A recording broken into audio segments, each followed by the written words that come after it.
ابتدا ہے رب جلیل کے بابرکت نام سے جو دلوں کے بھید خوب جانتا ہے۔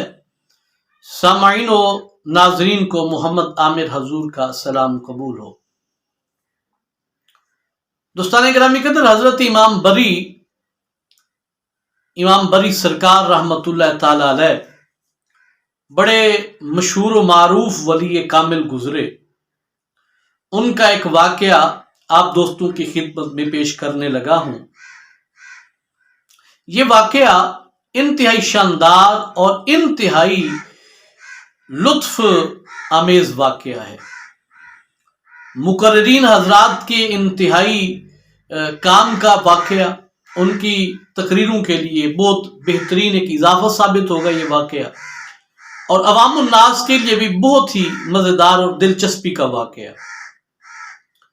واقعہ شروع کرنے سے پہلے دوستوں کی خدمت میں گزارش ہے کہ چینل کو سبسکرائب کریں، ویڈیو اچھی لگے تو لائک اور کمنٹ کریں، اور سب سے ضروری بات، اس ویڈیو کو شیئر ضرور کیجیے گا، کیونکہ آپ کے ایک شیئر کی وجہ سے بہت سارے لوگوں کا فائدہ ہو جائے گا۔ تو آئیے ویڈیو کا باقاعدہ آغاز کرتے ہیں۔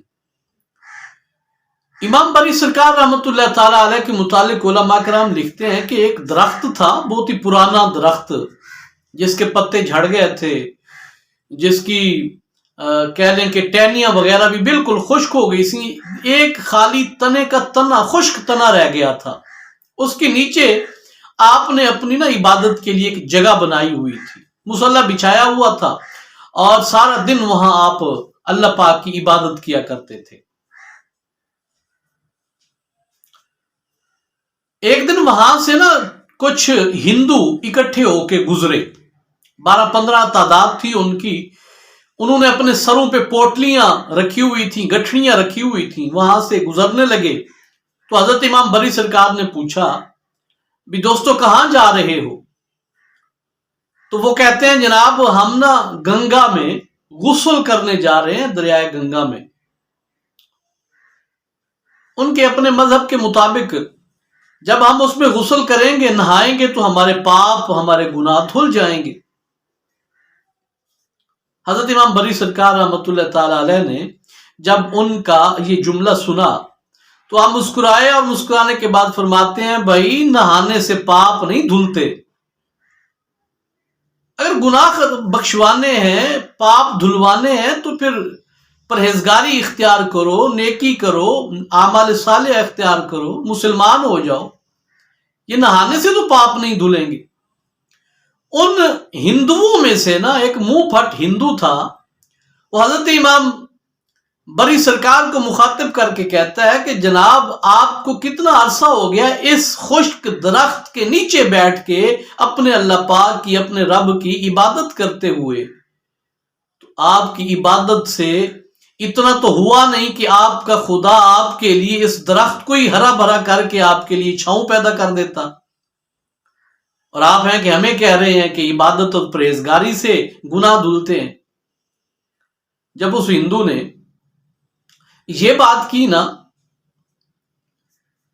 تو حضرت امام بری سرکار مسکرائے، اور مسکرانے کے بعد آپ فرماتے ہیں، بھئی ہمارا تو اللہ پاک کی ذات پہ یقین اور توکل کا معاملہ ہوتا ہے، پر اگر تم کہتے ہو ایسا، تو میں ایسا ابھی کر کے دکھا سکتا ہوں۔ آپ نے ہاتھ اٹھائے دعا کے لیے، یا اللہ اس درخت کو ہرا بھرا کر دے۔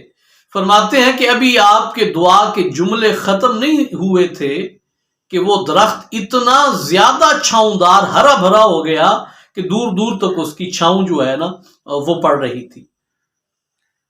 ان ہندوؤں نے جب یہ واقعہ دیکھا، آپ کی یہ کرامت دیکھی، تو کرامت دیکھنے کے بعد وہ فوراً ان کے دل کی دنیا بدل گئی، وہ سارے کے سارے بیک زبان ہو کے کلمہ پڑھ کے مسلمان ہو گئے۔ مسلمان ہونے کے بعد وہ ایک یہودی جو تھا، وہ ایک ہندو جو تھا، حضرت امام بری کو مخاطب کر کے کہتا ہے کہ جناب بات یہ ہے کہ آپ کا خدا تو آپ کی بڑی مانتا ہے، اور فوراً مانتا ہے۔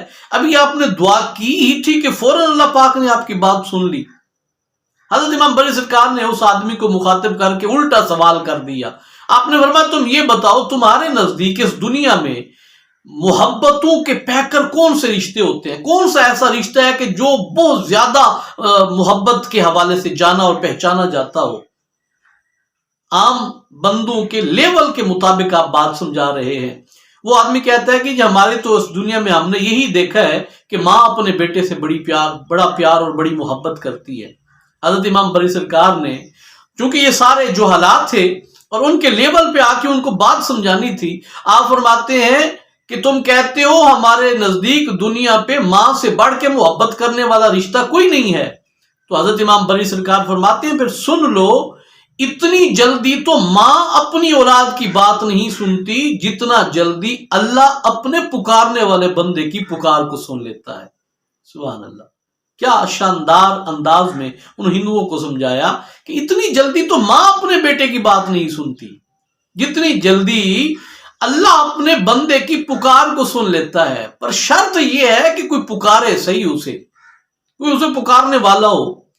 تو جب وہ کوئی پکارتا ہے تو بندے کی نیت میں اگر پکار میں خلوص شامل ہو تو اللہ ایک مرتبہ کے بلاوے میں 70 مرتبہ بندے کو لبیک یا عبدی کا جواب دیتے ہیں۔ وہ آدمی، وہ جتنے بھی ہندو تھے، وہ کلمہ پڑھا انہوں نے، اور کلمہ پڑھنے کے بعد سارے کے سارے مسلمان ہو گئے۔ دوستان گرامی قدر، اس واقعے سے ہمیں بھی یہ سبق ملتا ہے۔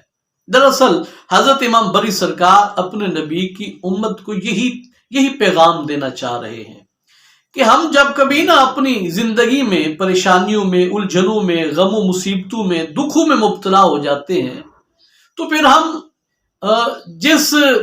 چونکہ بے اعمالی اور بد اعمالی کی نحوست کی وجہ سے اللہ پاک نے ہمیں ان بد اعمالیوں کی سزا کے طور پہ پریشانیوں میں مبتلا کیا ہوتا ہے، تو ہم اس سے نکلنے کا چارہ بھی اسی دنیا کو وسیلہ بنا کے کرتے ہیں۔ اللہ پاک فرماتے ہیں کہ تم جتنا کوشش کرو گے اس غم اور مصیبت سے باہر نکلنے کی، تم اور زیادہ مصیبت میں پڑتے گھرتے جاؤ گے۔ کیوں؟